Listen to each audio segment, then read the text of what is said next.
Hello Malaysians, my name is Professor Dr. Muhammad Tajuddin and welcome to the third part of the video Navigating Malaysia for the next 20 years. For the first part, I had explained about what are the problems that we are facing, and the second part I had explained 2 out of 4 ways that we have to be able to do in order to navigate through a conservative Malaysia for the next 20 years. And so the main problems I would summarize is that we are a nation of mutual disrespect because we disrespect one another. We are a nation of mutual mistrust. We don't trust each other. Now some people think that economy is our big problem. As long as we make money and we progress, that is all that matters. No, I'm sorry, we already did that. We progressed, but we're still in this particular situation. We are a nation of arrogance and impatience. The rakyat becoming very impatient with reform, and therefore they are actually becoming the element or the agent to wreck what is supposed to be done. We are a nation of unchanging perspective.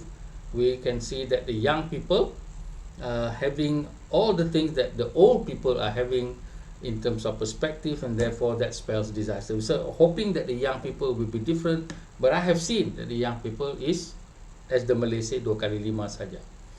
So next, what we had done, or what I had done, was to go in part 2 to talk about 4 things that we need to do to navigate Malaysia to the next 20 years. First, we must learn about ourselves and ourselves. This is about reading. This is about getting new knowledge in order to change who we are at the moment. Who we are at the moment is a problem for me in our country. Many people disagree and say, "No, I'm already perfect. It's just that the government is not perfect." I'm sorry, you are not perfect. The government is far from perfect. So we must change, because we want to change the government is very difficult. So we change ourselves. Second, we must embrace real politics. We have to understand what is real politics, meaning how politicians and political party maneuver with each other. Sometimes they are friends, next day they are enemies, and then they would wait to say something, or sometimes they would shout and make themselves overheard in many. This is called real politics. How you get your points across is a lot of things that you do that is not within your own principles, but it is required in the pragmatic and the practical world of dealing with people. So for this part 3, I'm going to talk about we must educate our children ourselves. How are we going to do that? And we must mitigate conflicts ourselves. And how are we going to do that? And this is something I think very interesting, that is doable, that we can all do ourselves. So let's get on with it. Educate our children ourselves. Firstly, at home, speak Bahasa Malaysia. Now some people say, what has this got to do with trying to steer? This is the problem. I have to be speaking English in order to attract non-Malays to listen. Why should I do that? I should be speaking Bahasa Malaysia. I am well versed in English and also fairly well versed in Bahasa Malaysia. But how many of us are? The sad thing is that those of us who are well versed in Bahasa Malaysia do not want to speak Bahasa Malaysia. And so this is again a problem that feeds on certain racist supremacists who says that vernacular schools are a problem of unity, and also the non-Malays like Mahathir say that they don't want to be part of what Malaya was in terms of Bahasa Malaysia. They just want to be their own culture. How do you fight against that? I have a daughter who teaches at international school, and she teaches Bahasa Malaysia to these children. And she has a hard time, obviously, because only one subject is Bahasa Malaysia. So when the parents come, how come my Bahasa Malaysia, my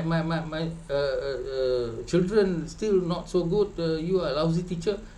It hurts her, and I'm very sad. I told her, well, hopefully one day you can say to these parents, look, do you speak Bahasa Malaysia? So if you do not speak Bahasa Malaysia, then how are you expecting your children to be able to speak Bahasa Malaysia? You seriously think that only one subject, a few hours, 1 hour a day is going to help?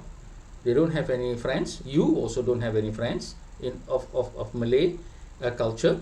Then why are you expecting miracles at school? Same thing about learning English. Most Malay parents don't have non-Malay friends. And therefore, Malay children also don't have non-Malay friends. I grew up in a very balanced environment. My parents grew up in a very balanced environment. So, Bahasa Malaysia is very, very important, not just as a language, but it's also as a sign of respect. And many seminars, many webinars, many things I see in Malaysia, they are more in Bahasa Malaysia than they are in, they are more in Bahasa Inggeris than they are in Bahasa Malaysia. And I think this is not good at all. Secondly, we must sponsor camps and outings through private schools for mixed children experience. We have no control over public school. But we have many private schools and we send our children to private school. I used to send my children to private schools also, but they also went through public school. Now we can ask the private schools, can we have this mix between, let's say, the madrasah here and these people so that they can come together? Can we do that? Can we do it ourselves? We sponsor the money, we tell the madrasah and the tahfiz, look, you don't have to worry about money, but we can have your children and your teachers over for 1 week at the school so that they can have some jamboree, mix with each other and all that. Can we do that? I am sure we can do that. We don't wait for the government. We don't wait for any political party. It's a waste of time.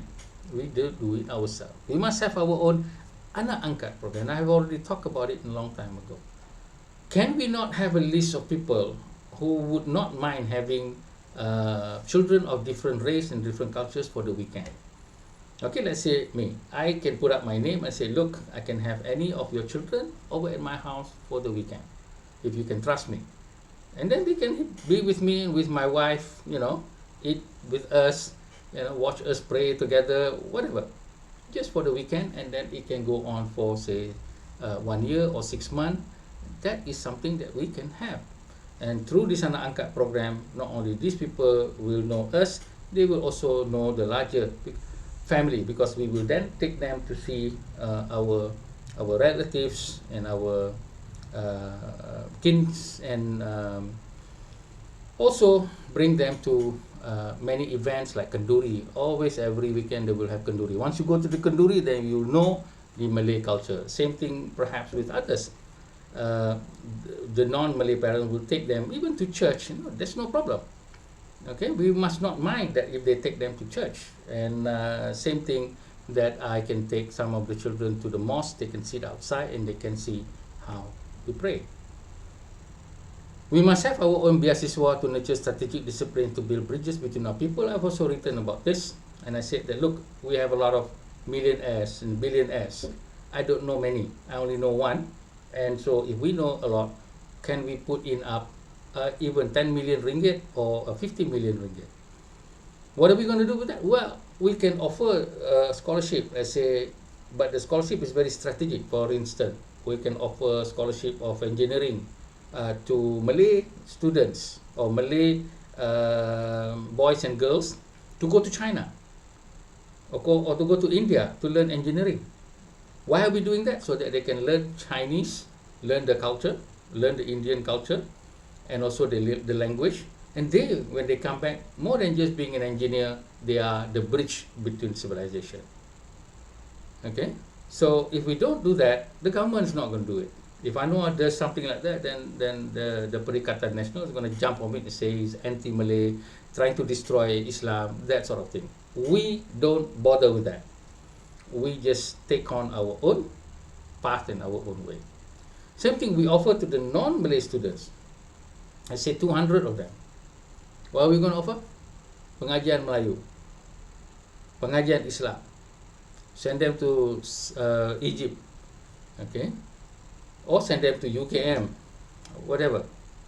And some of you may cry, oh, this is not good. They must become doctors and lawyers.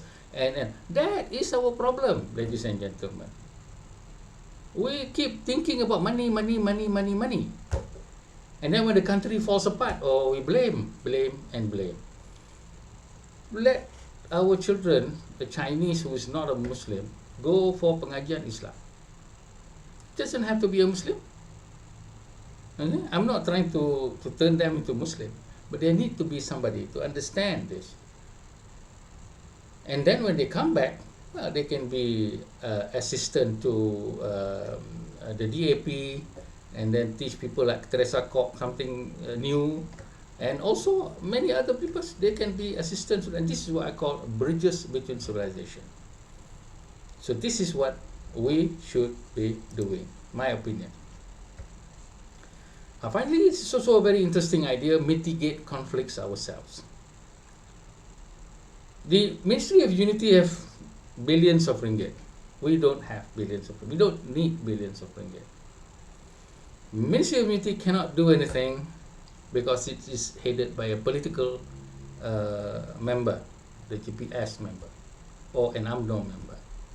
And so that becomes a problem. Anytime they want to come into a conflict, then it becomes a political issue. So I think that we must have our own mixed race, mixed faith group to mitigate.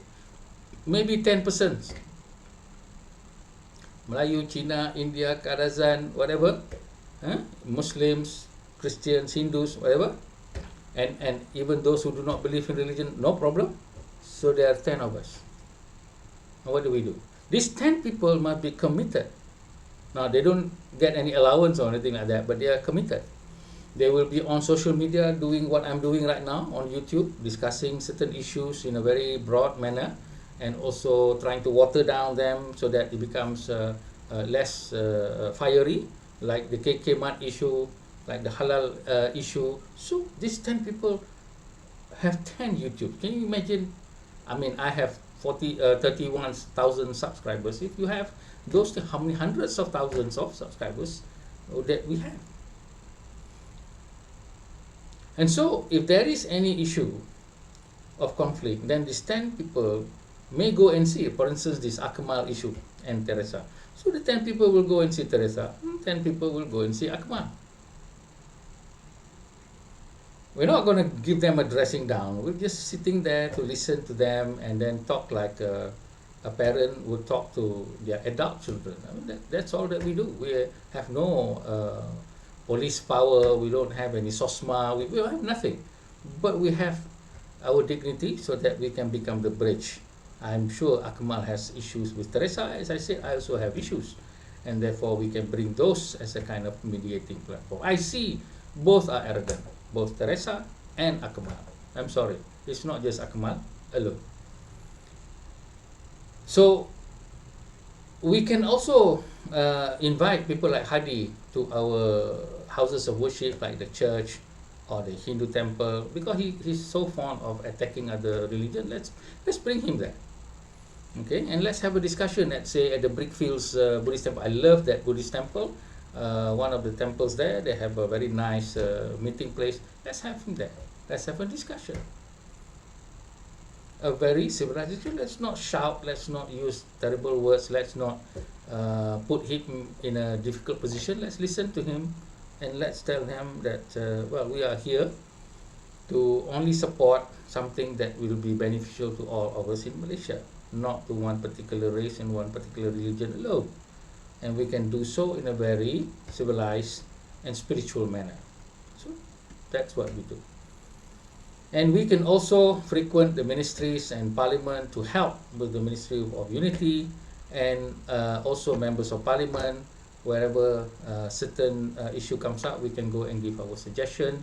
Instead of shouting in social media, we can have a private discussion. And I think our presence there could be something of a new culture, where there is a room that is dedicated for the public to come to meet with the Wakil Rakyat, and it should not just be on some very simple space.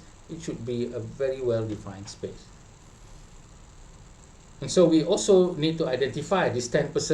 Must have a list of experts. Of course, we have the whole Malaysia to look for expert. Whatever expert we have, financial, economy, culture, whatever we have. And so we can do our homework. There's an issue come up, we can source this expert, and then we can then meet on Zoom and then formulate some sort of media statement and also our strategy. So this is what I hope to do in changing Malaysia.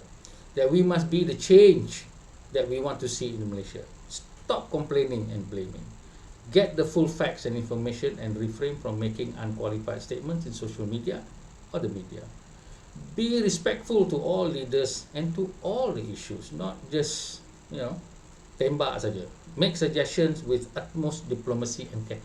How you say, you must do this. You're getting a D minus. This is, let the columnist do it, and let's ignore that columnist. Let's even ignore that newspaper. I'm serious. Why should we be following that? Do not encourage keyboard warriors. One keyboard warrior is in UK. She can say all the things she wants. She's in UK, for goodness sake. We are here. What she says affect all of us. I know that she's a very good person and all that, but come on. You want to say something, you come here. You stay here around us, and then you feel. But it's a different thing when you're over there. With respect. This is, I think. Do not encourage keyboard warriors who should and never ask questions. Learn as much about issues, the various views, and the proponents of the issues.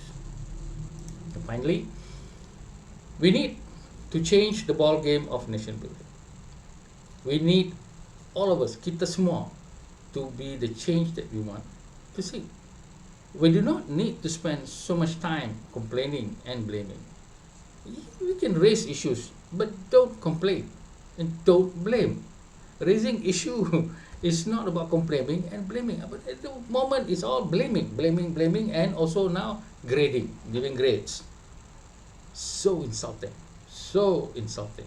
What happens if you're a parent and your child comes and, Dad, you get a D minus. How would you feel? How are you going to rate the time that I wash your diaper? You just rating me because you didn't get the car that you want. You cannot do that. Okay? So we need to do it our way. It is our country and it is our fault. Don't start with other people's fault. It's ours. You and I. I'm at fault. You're at fault. Our country is our own responsibility. Not just Anwar Ibrahim. He's doing his job. Let him do. But we must also do our job. Negara kita, it is tanggungjawab kita semua. So, if we are going to navigate Malaysia through the next 20 years, this is what I think that we should do, and I hope that we contemplate this very much. We need to progress with strategy, with patience, and with education of ourselves. Thank you.